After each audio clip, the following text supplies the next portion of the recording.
Coucou à toutes, j'espère que ça va. Aujourd'hui je viens pour un petit DIY, un petit atelier vite fait pour vous parler un peu de fumigation et tout ça.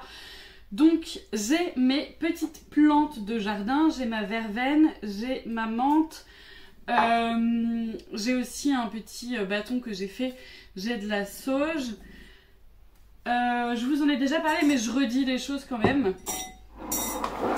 Le mieux pour créer de la magie, faire de la magie, c'est de vous écouter vous. C'est pas forcément de dire ah ben dans tel livre il y a écrit que la rose c'est pour l'amour, qu'il faut le faire parce que faut que ça ait.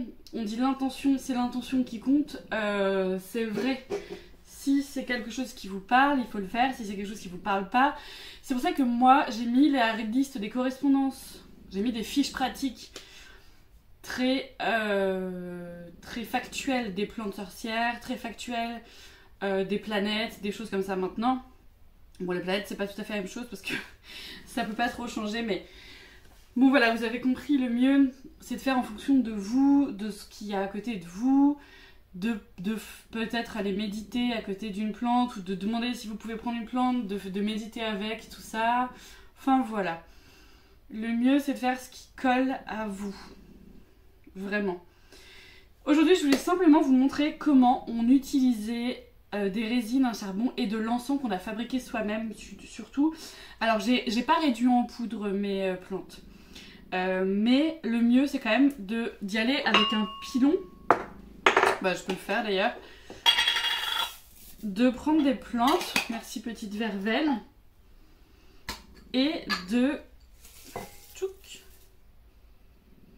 Ah là là, j'ai envie de me faire un thé à la menthe du coup, en fait. Mon Dieu que c'est bon le thé à la menthe. Voilà. Ça c'est de la sauge que j'ai réduit un petit peu en poudre, enfin bon, en plus petit quoi. Ah, vous pouvez tout à fait utiliser votre blender, hein. Par contre, il faut que ce soit extrêmement sec. Bon, j'ai quand même des choses que j'ai achetées sur la coupe des fées. J'ai du sang de dragon, j'ai du benjoin, parce que j'ai du camphre. Et ça c'est encore du benjoin. Parce que c'est des choses comme ça qui sont importantes pour moi. J'ai également acheté de la résine. Alors la résine c'est quoi? C'est de la résine d'arbre. C'est-à-dire que si tu as de la résine de benjoin, c'est simplement la sève qui s'est agglutinée qui a créé une résine. Moi j'ai des encens que j'ai acheté des résines comme ça. Celui-ci c'est pour la dévotion. Donc par exemple j'en offre un petit peu sur mon hôtel à Eccat. Et je peux en offrir d'ailleurs à mes ancêtres, à qui je veux en fait, si je pense que c'est bon. Bon, on reparlera de tout ça parce qu'il faut pas faire des hôtels à n'importe qui ou quoi, faut vraiment se renseigner sur ce qu'ils aiment et tout. Il y a beaucoup de gens qui disent que c'est comme quand tu vas chez des amis, tu vas pas lui amener une côte de bœuf s'il est vegan. Bon bah pour les divinités, les déités, pour tes ancêtres c'est la même chose, même concernant la religion, tu vas pas mettre sur un autel à tes ancêtres, tu vas pas mettre un symbole païen si elle était catholique par exemple, parce qu'elle va faire genre... Bah, c'est comme si moi, tu mettais, je sais pas, c'est un truc stupide qui me vient en tête, un soutien-gorge en dentelle sur mon hôtel alors que je mettais pas de soutien-gorge en hôtel. Enfin, ça n'a aucun sens. Faut que les choses aient du sens pour que ça fonctionne. Donc, tu vois, je prends tout ça, j'essaye d'en faire un peu de poudre. Bon, honnêtement, le blender, c'est quand même beaucoup plus cool. Mais là... J'ai pas de blender. Concernant la purification, alors, il y a plusieurs choses. L'encens, moi, je vous ai déjà expliqué que j'étais de naissance catholique, donc c'est vrai que c'est un petit peu les choses que je connais, que j'utilise.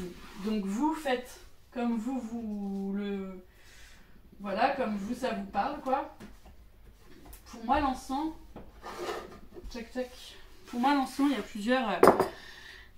Ça a plusieurs sens. Pour moi, l'encens, c'est déjà une offrande.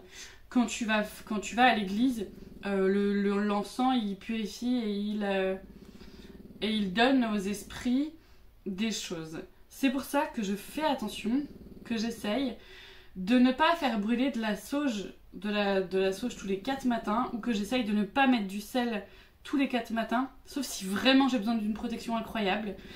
Chez moi, je fais pas forcément brûler beaucoup de sauge, sauf quand je sens que genre j'étais trop lourde, que mes énergies n'étaient pas possibles et tout. Quand j'utilise de la sauge, par exemple, ou du sel qui est très protection, très purification, nanana, je dis pardon et je préviens les esprits autour de moi en disant j'ai vraiment besoin de ça, j'ouvre toutes les fenêtres et je dis c'est pas contre vous, je vous chasse pas de chez moi, mais c'est juste que là j'ai besoin d'une purification. En réalité, la plupart du temps, je préfère me faire des bains. Mais bon, je peux pas vous dire de généralité parce que je fais un peu au feeling, quoi. Le problème, c'est que purifier, ça veut dire qu'on est impur. Et je pense qu'il y a des choses à travailler là-dessus, sur l'impureté qu'on a. L'impureté qu'on a à pas être une sorcière, à l'estime de soi. On n'est pas pur de rentrer dans une église, on n'est pas pur de ci, on n'est pas pur de ça. Enfin, je pense que là-dessus, les religions, le catholicisme et tout ça, ont fait des choses pas terribles, surtout en termes, enfin, surtout pour les femmes. Le fait d'avoir ces règles, tu rentres pas dans telle église ou telle mosquée, bon, il y a des choses à travailler là-dessus, peut-être changer des choses, changer cet égrégore et des trucs comme ça. En tout cas, quand je vais utiliser des plantes, personnellement, j'essaye de me dire que c'est plus une offrande qu'autre chose pour les esprits du lieu et demander à ce que les esprits du lieu soient heureux, à ce que ça les contente, à ce qu'ils soient,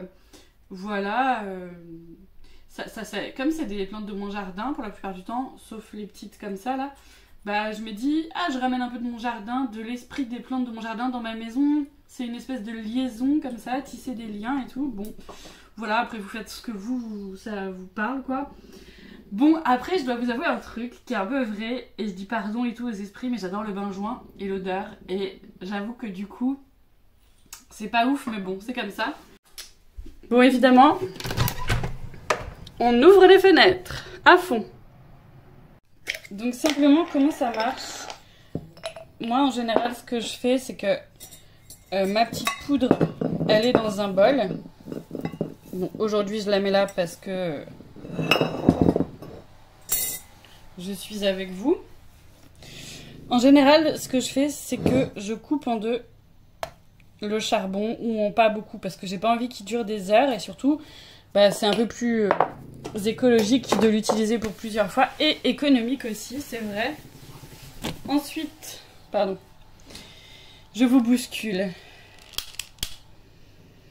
Ensuite, j'allume ce charbon. Alors, il y a des charbons plus écologiques que d'autres. Faut voir voilà, ce que vous pouvez avoir vers chez vous. Ça, c'est du charbon pas très écologique, mais il y a du charbon en fibre de coco, sauf que c'est toujours pareil, le coco, c'est pas non plus très local. Alors, moi, j'utilise pas du tout de Palo Santo, pas de sauge blanche. J'essaye vraiment d'utiliser... J'en ai de la sauge blanche parce que j'en avais acheté quand j'ai ouvert ma boutique. Mais voilà, le but, c'est de pas utiliser des choses qui viennent du bout du monde où les gens ont été maltraités. D'ailleurs, j'essaye d'acheter que des pierres éthiques, même si je suis pas allée vérifier que c'était éthique. Je fais de mon mieux, quoi. Donc, t'attends que ton petit charbon se mette en place. Je vais juste vous montrer à quel point le bain joint, ça fait fumer, par exemple. Donc là, je préviens tous les petits esprits qui sont vers moi et le gardien du lieu et toutes les fées et tout. Je ne vous chasse pas, j'ai simplement voilà, envie de montrer des petites choses. J'ai simplement... Et puis après, tu peux juste dire, j'ai envie que ça sente bon. Revenez dans 1 heure, je vous chasse pas. Je sais pas ce que tu peux leur dire. J'avoue que c'est un peu con parce que... Enfin bref, moi je le fais, mais c'est peut-être pas le meilleur truc. À réfléchir, à voir avec vous ce que vous pensez de tout ça. Et voilà, et donc ton petit charbon en fait il va brûler simplement, alors faut pas le toucher, hein, je le touche mais très peu. Et ensuite votre poudre que vous, bon alors, ça sent divinement bon mais je peux pas vous le faire sentir. Faut vraiment ouvrir toutes les fenêtres pour pas faire sonner l'alarme. Et ensuite ta petite poudre que tu auras faite, ta poudre d'encens, donc tu peux mettre n'importe quelle plante, bon, alors, sauf si elles sont toxiques en fumigation évidemment, n'importe quelle plante tu peux mettre, que tu auras fait sécher et que tu auras mise en poudre selon voilà, ce que tu as envie de faire. Moi, la plupart du temps, je fais des offrandes avec cet encens. Je dis, voilà, je veux connecter mon jardin avec ma maison, ou je fais une offrande, ou je vous remercie pour tout ce que vous faites, ou je vous remercie d'être là et tout ça. Et puis c'est tout. Écoutez, alors évidemment, hein, vous savez, moi j'aime les prières. Donc... utilisez des prières si ça vous chante. Utilisez ce que vous voulez si ça vous chante. Alors, on peut par exemple prendre son mala et demander à ce que l'énergie des plantes s'infuse dans le mala, par exemple, ou ce que la fumée puisse lui amener des bonnes choses. Enfin voilà, ensuite vous faites un peu ce que vous sentez quoi. Eh ben écoutez, je vous fais des bisous, au revoir.